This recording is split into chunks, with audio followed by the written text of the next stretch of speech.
Bigyan mo ang araw mo. Ang saya-saya ko ngayon dahil sa... Salamat, Ken. Sa mabait na ulo mo. Oo. Bukod sa maganda ka palo. Ang dami mo naman yata ang pambobola ngayon. Gusto ko sabihin sa'yo kunwari nagkaroon ka ng kasalanan bilang pulis. Sobrang ganda at bait mo. Baka hindi kita mahuli.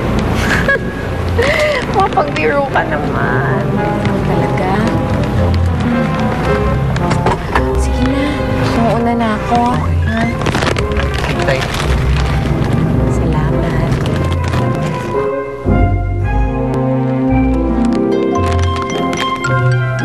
Oh. Saan ka galing? Ba't ngayon ka lang? Lumabas kami ni Chito. Chito.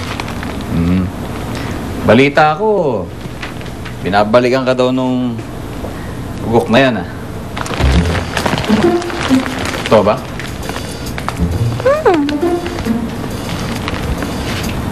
Yan? Pangit. Chip-chip. Pang-taste. So ano? Gusto mo naman? Babalikan mo naman? Sagutin mo? Hindi ko pa alam. Hindi mo pala alam eh. Basta din mo. Ha? Bakit naman? Anong bakit? Sabi mo, bastidin ko. Sabi ko, hindi ko gustong bastidin mo. Sabi ko, ikaw magbabasid sa kanya dahil gusto mo siyang bastidin. Teka lang. Ang sabi ko, hindi ko alam ang gagawin ko. Ikaw ang nagsabing bastidin ko. Oh, di ba ganun din yun? Sabi mo, hindi mo alam. O, di bastidin mo. Ganun na rin yun. Ay. Sa'yo nang galing eh. Alam mo, sumasakit ang ulo ko si Sir Kenneth.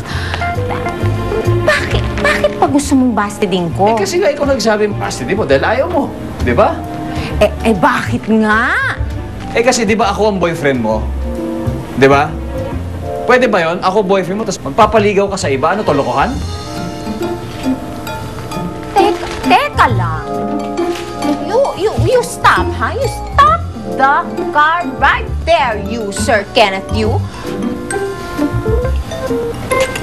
Naguguluhan ako. Di ba nagpapanggap lang naman tayo? Oo. Di ba hindi naman totoo yung sa atin? Oo nga. Bakit nagagalit ka? Bakit ayaw mo magpaligaw ako sa iba? Kasi Kasi? ayokong mahalata ng iba na nagpapanggap lang tayo. Eh kung mahuli tayo, edi, ano ang itsura ko? Di mukha akong sinungaling, gano'n. Bakit ka ba nag-aalala? Wala naman tayong dapat alalahanin dahil hindi ka mabubuking. Wala yung mga taong nag-aakala magjowa tayo. Wala sila dito. Eh malay mo, biglang dumating. Oh, ito, pag dumating sila, tapos makikita na may naliligaw sa'yo. Ang pangit nun, di ba? Eh booking na yun, kung gano'n.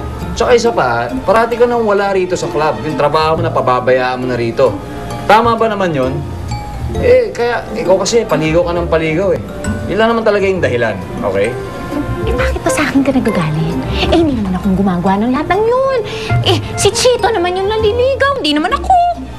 Abala ka. Paligaw ka kung gusto mo.